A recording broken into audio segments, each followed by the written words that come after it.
You do not become a great power, you do not become a tech power without being a developed country and a country with a healthy growth rate. If we are now buying Russian oil at cheap prices, it is because we want to protect the people of India from skyrocketing energy prices. We cannot expect India to join America in a military operation against China in the East China Sea or the South China Sea. What Prime Minister Modi has done in the relationships that he has developed with the world leaders of the most unexpected kind. You know, if you now look back, when a BJP government came into office, known to be actually pro-Israel, have you seen how well we have developed a relationship with the entire West Asian Islamic countries of West Asia? What about his relationship with Vladimir Putin? Has been very good. You just have to look. You have to just look at photographs of them together. Yes. Go back and look at various photographs of them together. I've rarely seen Putin smile, but you see him very often smiling and laughing when he's with Prime Minister Modi. So you can see that.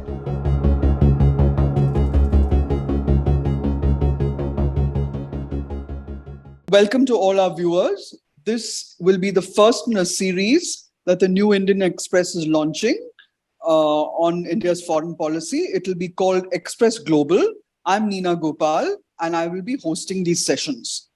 We have the rare privilege of our first discussion coinciding with Prime Minister Narendra Modi's state visit to the United States that has already been billed as a first of its kind visit, with every indication that New Delhi is going to be drawn into the US sphere of influence, wooed, many say, with defense deals and technology transfers that gives it the status of a major defense partner, which is the next best thing to being an ally. There's an intimate private dinner by US President Joe Biden and First Lady Jill Biden for the Prime Minister on June 21st, a day ahead of the state banquet on June 22nd. And the Prime Minister will be given the privilege of addressing a joint session of Congress for the second time. But as a respected analyst from the Carnegie Foundation, Dr. Ashley Tellis has already publicly said, Washington is making a bad bet on India. Is it? Our first guest tonight is Ambassador Raghavan, who chairs the National Security Advisory Board that advises the National Security Council. He has served as ambassador to the Soviet Union and Russia and a clutch of other countries in Europe. So my first question, Ambassador, is why all this hoopla? What is driving the Biden administration into recrafting the India-US relationship? Narendra Modi is only the third Indian Prime Minister to be invited for a state visit. So what are we? Ally, partner, or something in between? Thank you very much. Thanks for having me on your first program on foreign policy. Let me start off, since you started with Ashley Tellis and his feeling that America had made a bad bet on India. Actually, I would say, and you should know as being from the media, that the title of an article rarely reflects the content of the article. It's what an editor puts in to make it sell, if you like. That's true.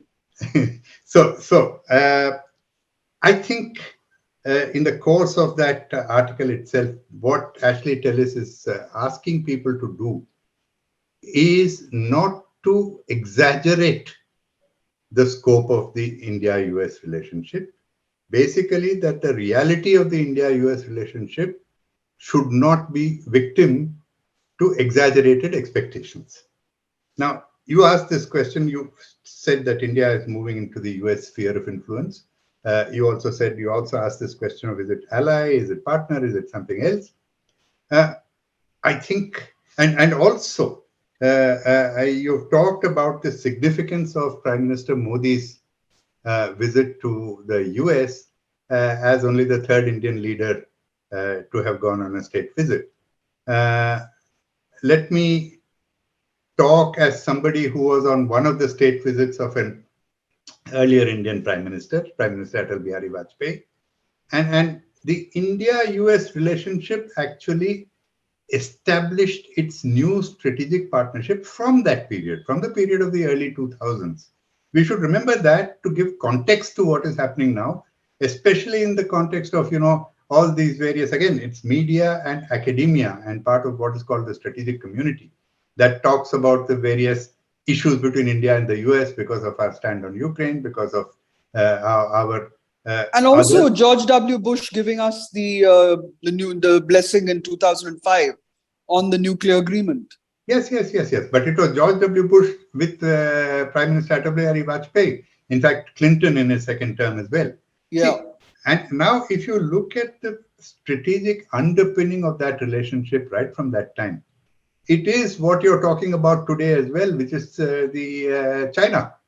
Yeah. Essentially, the US saw India as, shall we say, a democratic bulwark against a rising China, which even then they saw as rising to challenge its superpower position.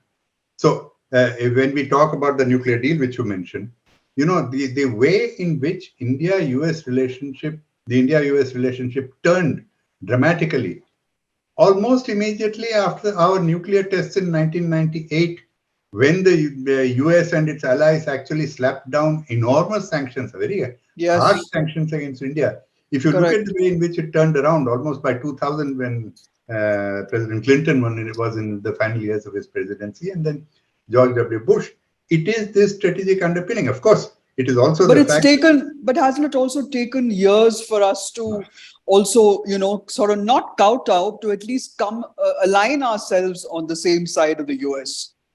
Excuse me, I would not say that. Not I align. No, no, no, whichever you say, align, join, whatever you say. I would say that the India-US relationship has moved very steadily forward to a strategic partnership all through this period.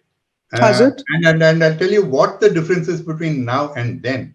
You see, if it was not for the strategic underpinning, the US would not have completely broken up the non-proliferation architecture which it had set up, the global non-proliferation architecture which it itself had set up in order That's to make that interesting. nuclear deal possible. That India was made the sole exception as a country that did not sign the NPT to join the global civil nuclear cooperation community. That's something that the US did for us, and it's obviously because of its strategic perception of the relationship. Of course, it was interested in increasing defense sales to India. India is the world's largest arms importer. The US wanted to get in on that. It wanted to also energy. At that time, US was interested in nuclear energy as well and wanted to participate in India's major nuclear energy expansion, trade, investment, a large democracy, a large market. All of this was there. But the strategic underpinning, I would say, was this. And if you were to read Condoleezza Rice's memoirs, and she was the national security advisor who, along with Brajesh Mishra, started this conversation in the year 2001, she says very clearly that this was very much the strategic underpinning that led to the US also overcoming opposition within the US non-proliferation community to do this. So But this has it been has going on. taken an extraordinarily long time for it to come to Yeah. this point. Well, Why is that? okay. Look, US defense partnership with India has actually expanded hugely. It's now Mhm. $20 billion from near zero in 2006. So things have gone on. They've gone on, not dramatically. Trade has increased, and the US US does feel that India could have moved faster. Mm. Uh, Now, on the India feels that Is from the US side, the reluctance to transfer technologies rather yes. than to sell products to India put in some kind of a, a block in the, or rather, it retarded the progress of the relationship. And that Uh, transfer of technology, Ambassador, was also because was there a feeling in the US that that if they did transfer that kind of technology, then it would be open to other powers like Russia or accessing that technology. see, Was that a point? that may have been partially a point, not entirely. It is not unique for countries to buy weaponry from two different adversaries. They put in place some kind of a block, a firewall, and they ensure that there is confidentiality. And we have signed these various confidentiality agreements that the US demands for a number of them, all of that to protect their IPR. But I think there is another, and Ashley mentions this in his article as well. There is another aspect to it, which is that, the technologies, the IPRs are in the hands of private companies in the US. Now, the private Yes. companies in the US, if they have to be persuaded to part with technology, they have to make a commercial gain. Then, from their perspective, the Indian defense market was rather too small for them to give up this technology and not get sufficient commercial return. So There how is has it been different now? How is it different now with okay. these two big defense deals, the General Electric F414 engines to the HAL and the Yeah. purchase of these Predator drones? What is the difference now? Because I mean, we've talked about the bureaucratic red tape. We've talked about the private companies being reluctant to share technology. What has changed? Okay. Two things have changed. And I think the Ukraine war has changed outlook on all sides.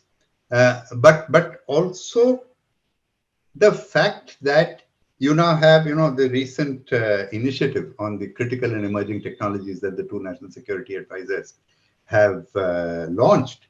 The idea is to address both our, shall we say, disappointment at the speed of granting of licenses and transfer of technologies, as well as the US perception that it has to be made worth their while. So you're looking now at a framework that includes governments, it includes academia, research institutions, it also includes industry. So you're presumably looking at a more comprehensive solution. And look, I have written this elsewhere as well, including in the New Indian Express on the subject. Yeah. That every defense company in America actually also has a large civilian component. And if we are not able to give them commercial returns on the transfer of technology to the defense market because it is small, we should be able to give them satisfaction with some commercial deals in India. We should be flexible enough to be able to do this. We bought 250 aircraft from Boeing, and Boeing is a defense company as well.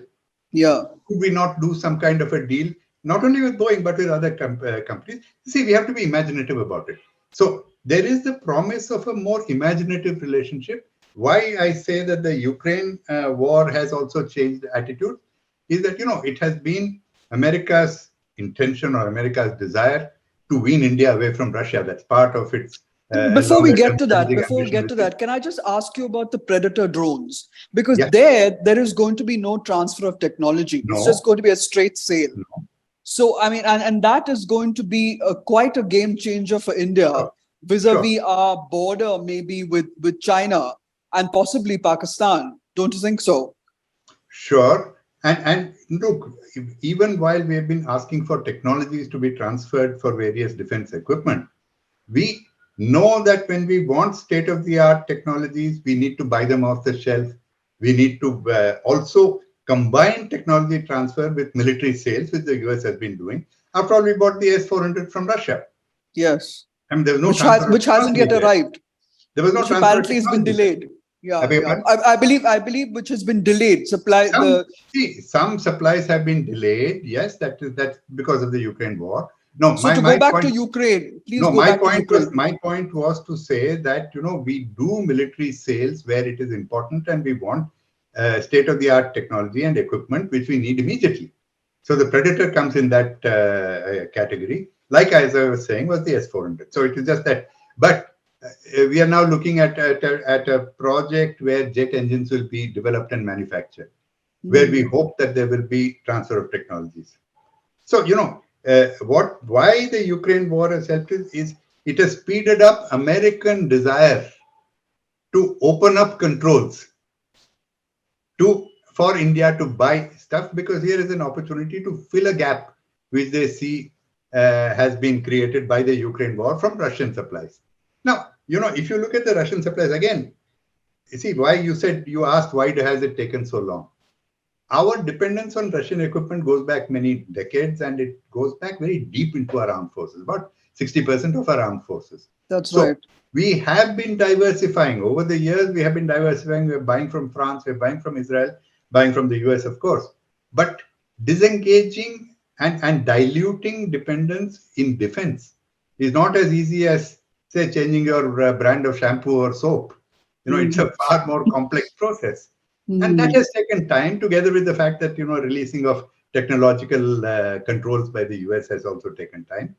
But the Ukraine war has speeded up this the desire of the US, and there's the ICET which we talked about. All Yeah. of this, I think, has in a way has been catalyzed by the Ukraine war, if you like, So it's and has basically the speeded up US is the Indo-US relationship.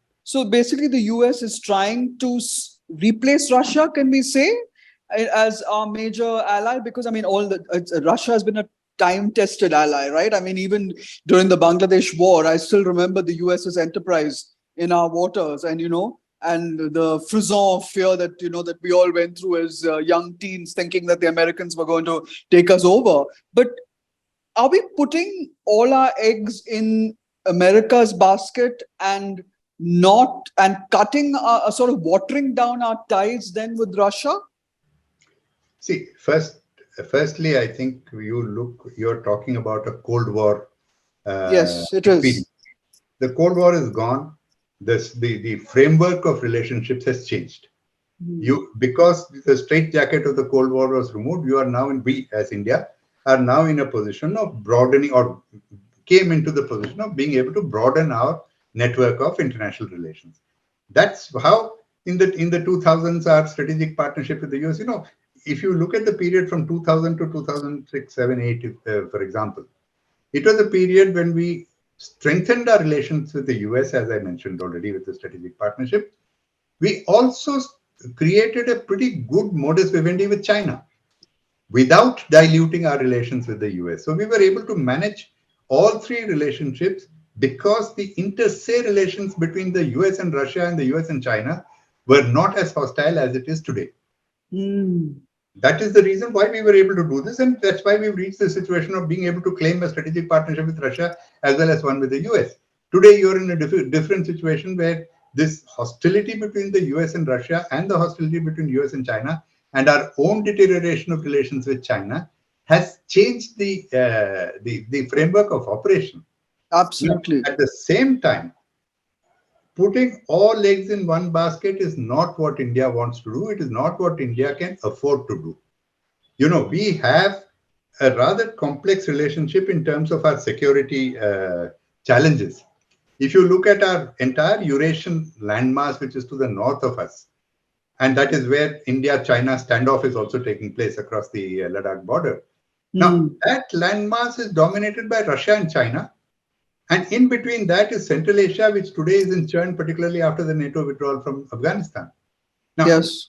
that actually explains in many ways, besides our defense cooperation with Russia, the way we have reacted to Russia's invasion of Ukraine. Hmm. Because you want to manage the security situation in that region, in the Eurasian landmass, in such a way as to not threaten our security. Now, if you look at the US, where is the US relationship? US relationship, of course, is very important from a number of bilateral areas, viewpoints. It is today our most consequential bilateral partnership, but it is particularly important in the maritime zone in the Indo-Pacific, which is It where we is. support, which is where we are looking to see some kind of a counter to China's growing hegemony or growing ambitions for hegemony in that region. So, you have these two different flanks. You have the maritime flank and you have the continental flank. And we are trying to craft a security strategy which actually takes care of both these flanks. And But that, is it that worrying at all? actually explains how we have reacted the way we've done. Just one second before you ask this question. I don't know if you saw National Security Advisor Jake Sullivan's interview with Fareed Zakaria on CNN the other day. I When did. Fareed Zakaria asked this question that, look, all these countries, these democracies are not standing with you on Ukraine. What does it mean? And Sullivan actually singled out India in his answer. Yeah. He mentioned that, look, as far as India is concerned, we understand that they have other concerns, but we are cooperating on a very vast network of uh, uh, a number of subjects, which actually strengthens our partnership. So it shows an understanding of what we are doing. But is it also worrying at all that Jake Sullivan, I'm sorry, the Americans are keeping lines open with China? And, I mean, they are deeply, I think, concerned about the fact that Russia continues to sell oil to us and now even Pakistan, which Sergei Lavrov has described as a key international partner. So there are wheels within wheels within wheels here. And yes, what you said about China is absolutely true. I mean, we have a real threat. We have a land threat, and we have a threat from the maritime threat as well. So in a sense, both these the Predators and the F4 and whatever for the light combat aircraft will beef up our sort of uh, I think not fight, but to be able to keep China at bay. But my worry as we get closer and closer to the Americans is that China does not seem to be backing off. I mean, Pakistan continues to have Pakistan in its pocket. It's given them $1 billion yesterday, and it has managed to sort of ring fence us to a great extent. With the ports and naval bases across the Indian Ocean. Do we really believe that America will come to our aid if there's any confrontation, as everyone predicts there might be a confrontation between India and China? Uh, you know, this is a complex world, and what you've said actually shows that it is a complex world. In the post-Cold War era, we actually have not yet settled down into any kind of a coherent world order. And that is why you have these various moving parts. Now, you talk about America's relations with China. America's relations with China are extremely complex as well. I mean, let's remember actually, America is a superpower with global interests and interests across the spectrum of themes and geographies. So, if you look at the American national security strategy, for example, it tells you how China is a systemic competitor, and it is where it needs to confront China on technology, it needs to confront China on its hegemonistic tendencies and so on. At the same time, it needs to cooperate with China on transnational challenges like health, like terrorism, climate change, and so on. So it is trying to craft a policy which combines competition, confrontation, and cooperation, which is always going to be complex. And we have to recognize that as well when we are looking at where we stand vis-a-vis China and with America. There's no doubt about that. But when you again coming back to Ashley Tellis's article, which you started with, he talked about when he says it is a bad bet. Why? He says that we cannot expect India to join America in a military operation against China in the East China Sea or the South China Sea. Now, that's absolutely correct. We cannot afford to do that because we have an immediate security threat on our border, and we cannot actually enter into a military coalition with America in the East China Sea. But China does see us as someone in. See, there is a lot of posturing. There is a lot of posturing involved. After all, we have been very careful in the way we have been signaling as well. I mean, if you look at the Quad started off as a hardcore, I mean, at least the idea was of a hardcore security organization. But it is not a hardcore security organization. It's a diplomatic organization and a number of areas of cooperation, including, of course, maritime security.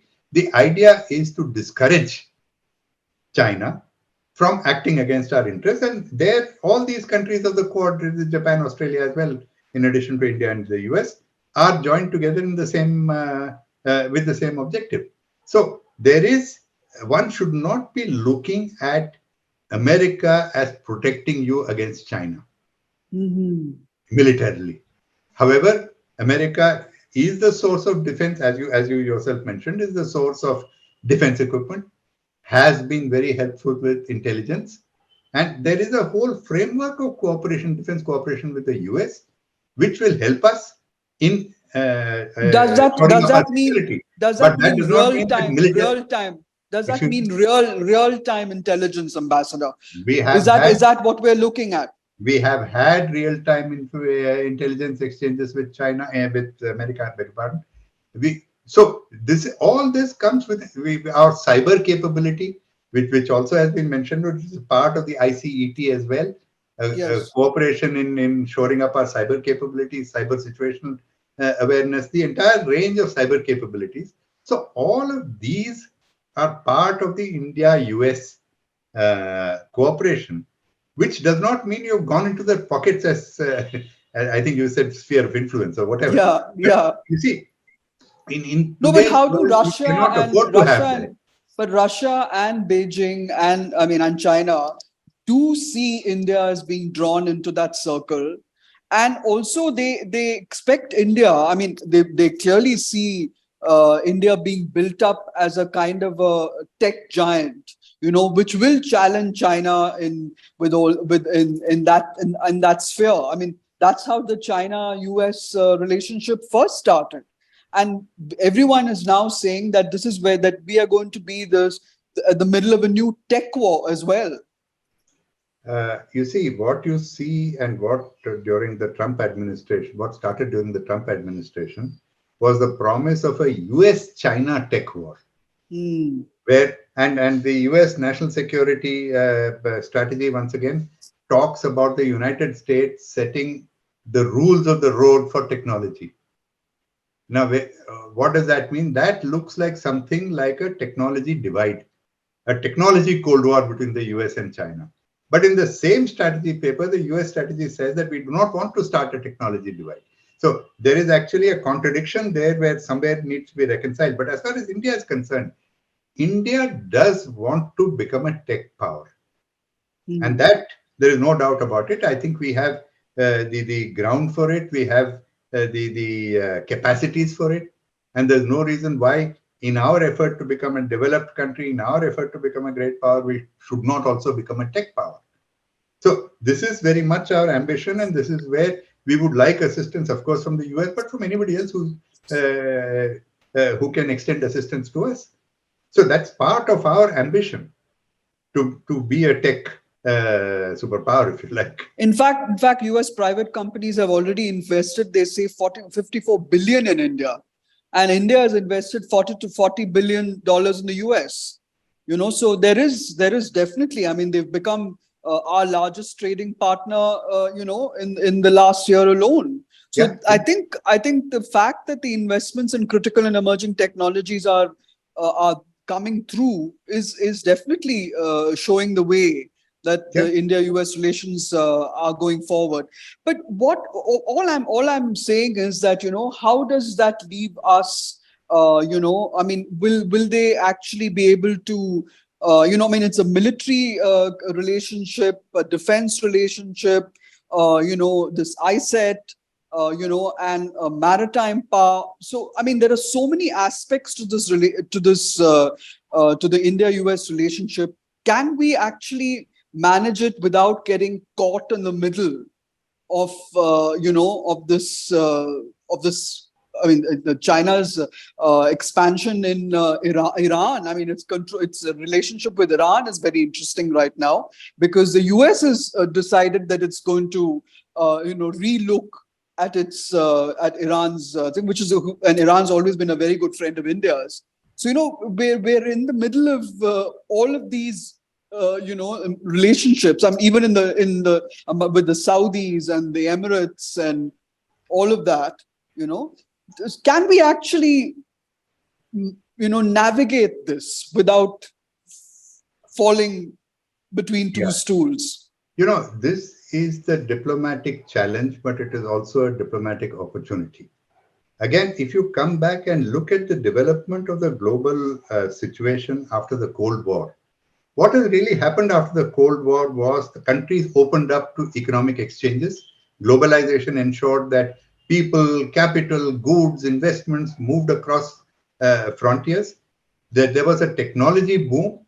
what has it resulted in? It has resulted in a very large number of countries which have grown very rapidly, which have become technologically powerful, which have become militarily powerful, and which now believe that they have to have their own say in the framing of the rules in the world order.